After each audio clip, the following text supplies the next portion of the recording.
So let us conclude the properties of the separable Banach spaces. So let me recall last time in the last part of this lecture I proved, and it was the theorem, the following theorem. Now let's give this theorem a number 1, and it was simply the theorem. So let E be a Banach space.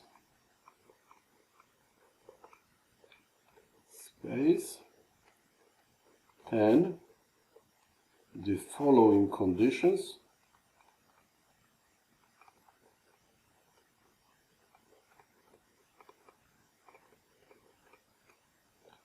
are equivalent. So that was the first then there was a first condition, namely that basically that the unit ball, closed unit ball in E star, that this is this one, is metrizable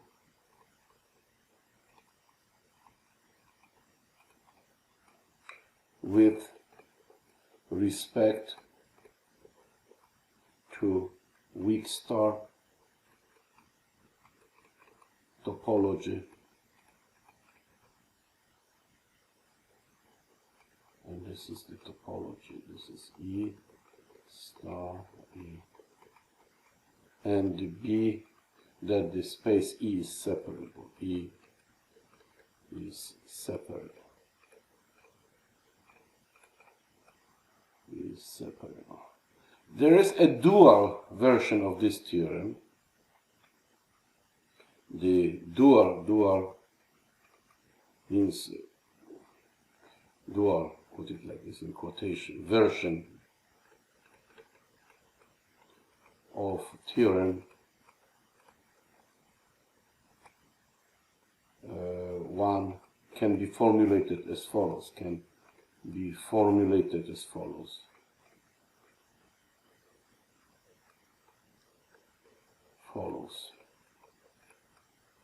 And maybe let's just write it down as in such a way that we don't really theorem 2, so we don't need to explain too much why it is in this way. So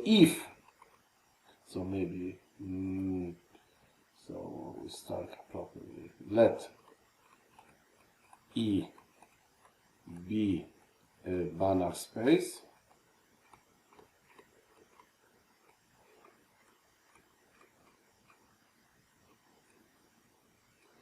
if, and I put here condition A, E star is separable, then we have here B, that the unit ball, closed unit ball, B is metrizable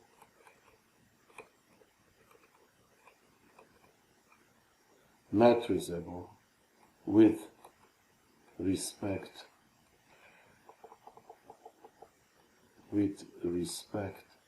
to weak topology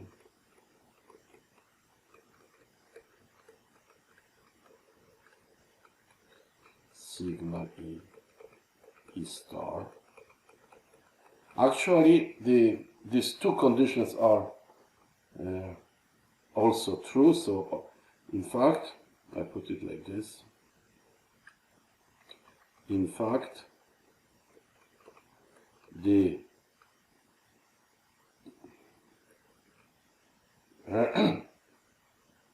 let's say the converse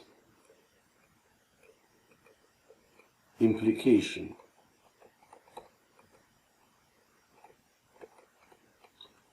B implies A is also true.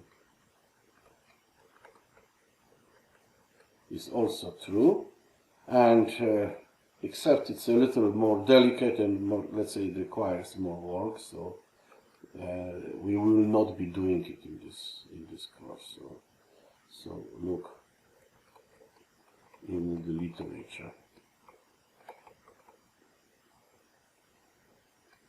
for proof. And regarding the proof of the theorem, proof theorem 2, so we leave it as a homework.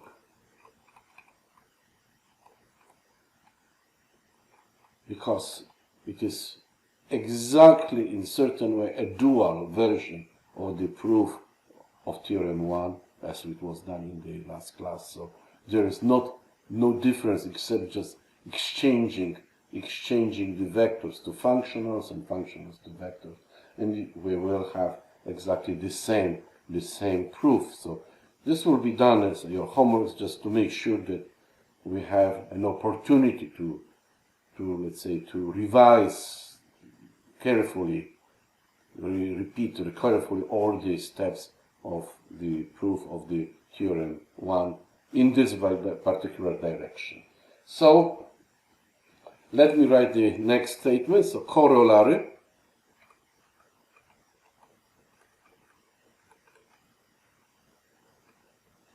And let's write it down. Suppose let E be a separable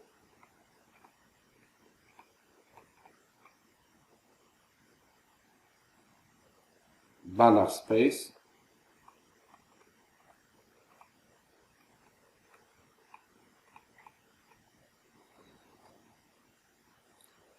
then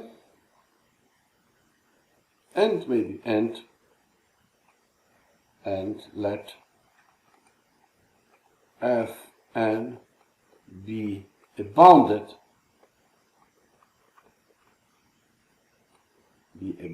sequence in E star. Then there exists a subsequence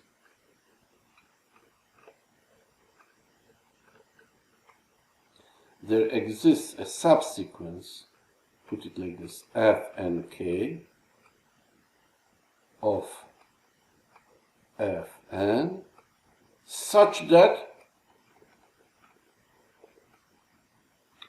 f and k converges with respect to the weak star topology, and we denote this topology as sigma E star E, and the proof. Let me conduct the proof. So first observation is sequence is bounded. So basically by scaling we can basically scale it, and we can assume without loss of generality, so that this sequence belongs to the B star. So without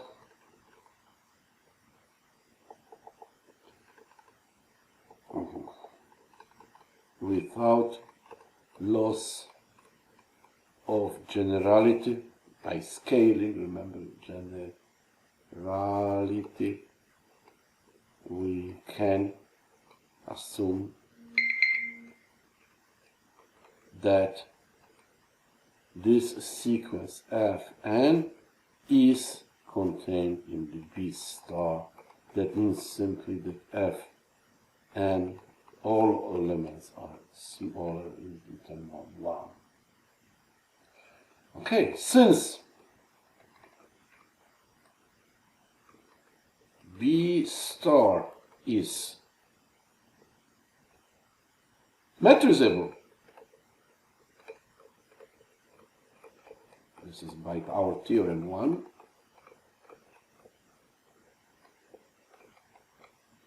in the topology, weak star topology sigma E star E, and on the other hand by Aloglu theorem, B star is compact in this topology,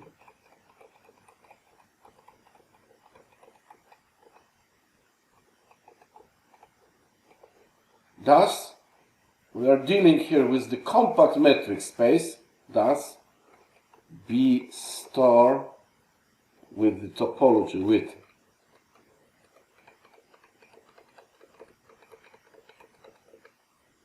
is a compact metric space.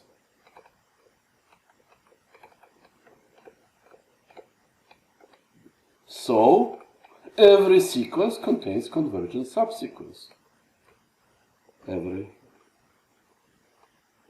sequence in B star contains a convergent, in this topology, in sigma E star E subsequence in particular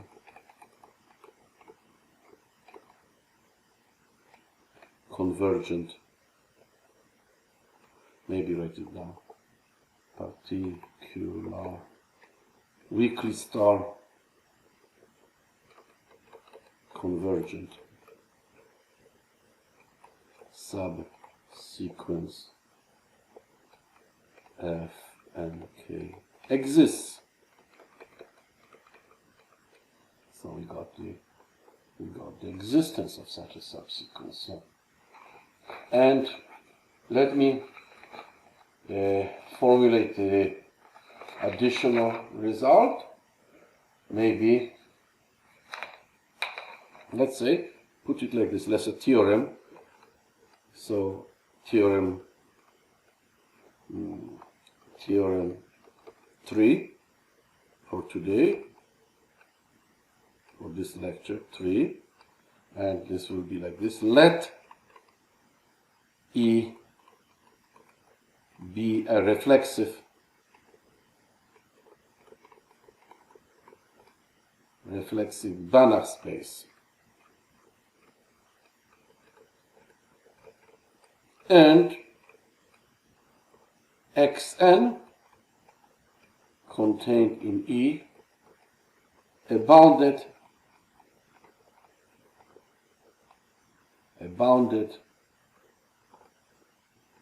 sequence. Then there exists a subsequence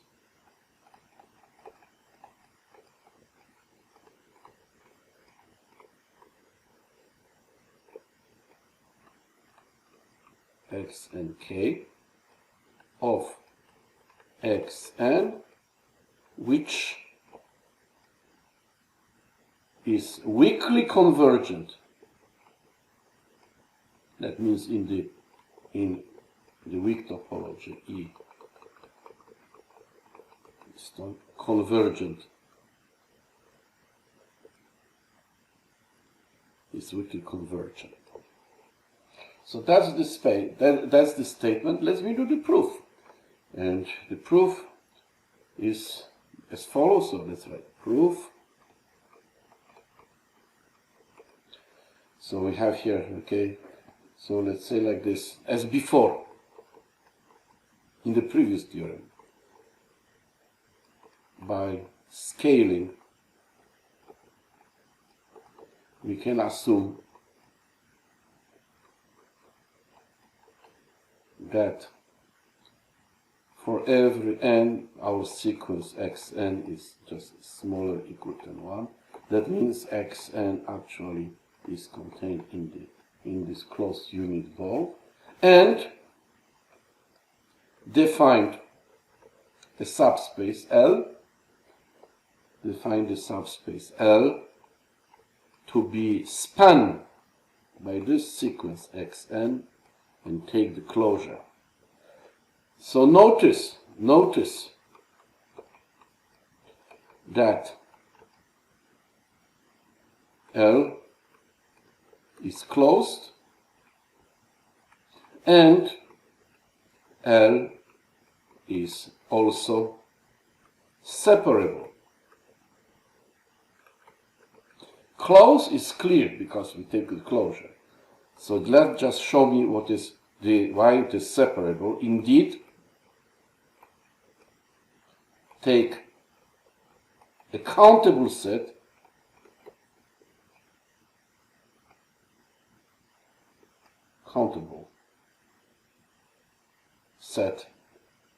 and this set is, okay, you can guess, this will be span over Q. We just simply take the rational numbers of xn.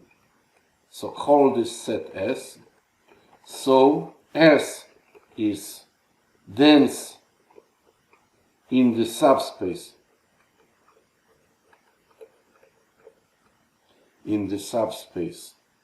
span of xn and definitely and therefore in its closure, that means in L. So it is indeed a separable. So now, knowing that this is separable, we look at the statement that, as we proved in the previous lectures, that a closed subspace, so put it like this, since a closed subspace of a reflexive space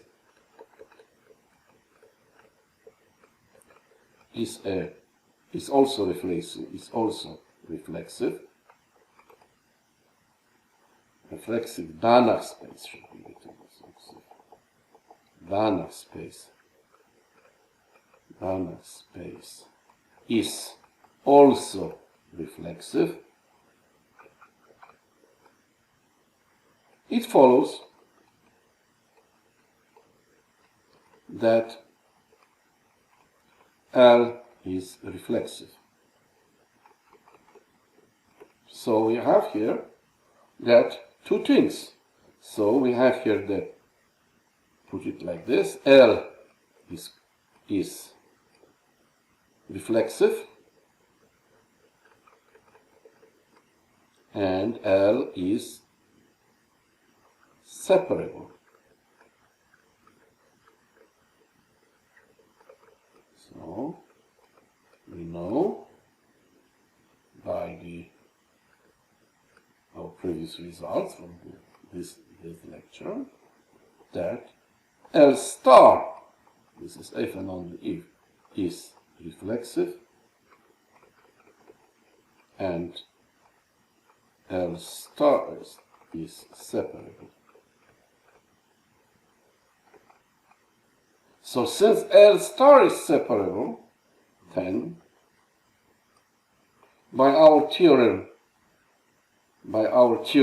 2, which is actually something that we are planning as a homework, so where is my theorem 2? Yes, star is separable. We are getting here that then the ball, put it like this, then the closed unit ball, and I put here like this B, and this will be like L, in L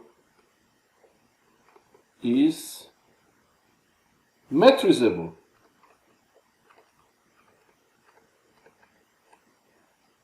With respect to this sigma E star, that means weak topology.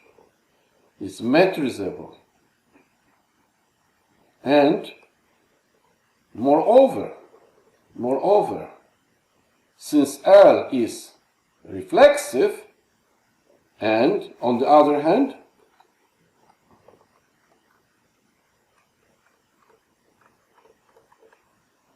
since L is reflexive, the Kakutani theorem it follows from Kakutani theorem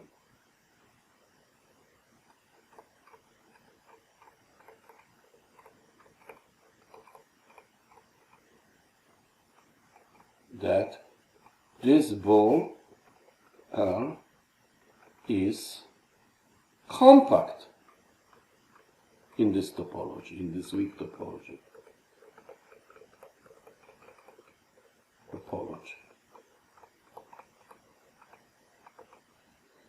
And we did it already before, once applied this argument. So notice that the induced by the weak topology, this one, sorry, it's compact. I mixed up the topologies. Not a big deal. I just remove and put it correctly. L star, yeah, L star topology. Notice, as we did it before, that the induced by the weak topology on the whole space, this one, the topology on the subspace L coincide with this topology L, weak topology, that one. That's exactly the weak topology, the same topology we obtained, that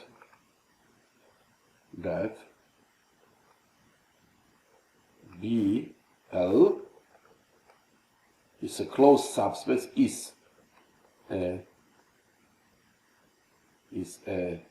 compact, metrizable, compact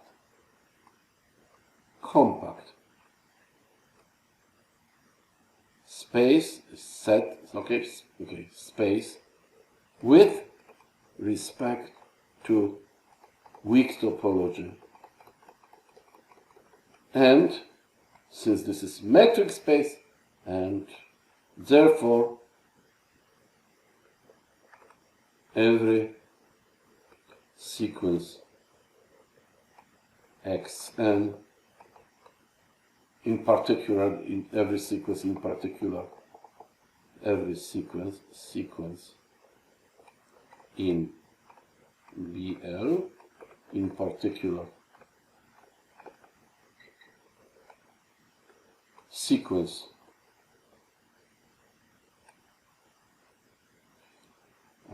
Xn contains a convergent, weakly convergent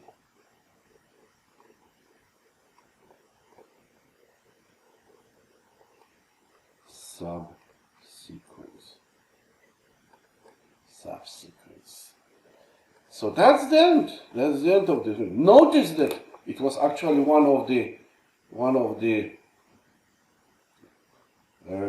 problems we did in the weak topologies, the very beginning, lecture 1, I think, or 2, I think it was lecture 1, yes, that we showed that actually weak topology, in the case of the infinite dimensional space E, is not metrizable. However, as you notice here, the unit ball for separable spaces turns out to be metrizable. How that matrix cannot be extended in the whole space. So this is one of the important observations. So it's not possible to metrizable. And also notice again that there is a very intimate relationship between the property of separability and metrizability of the given of these topologies, of the weak topologies. So as it was basically indicated from the very beginning, in the very beginning that we were starting this topic. So let me conclude this lecture here, and this is the end of the lecture 6. Next time we will continue our, let's say, presentations. This time we will be discussing the uniformly convex Banach spaces. And thank you. See you next time.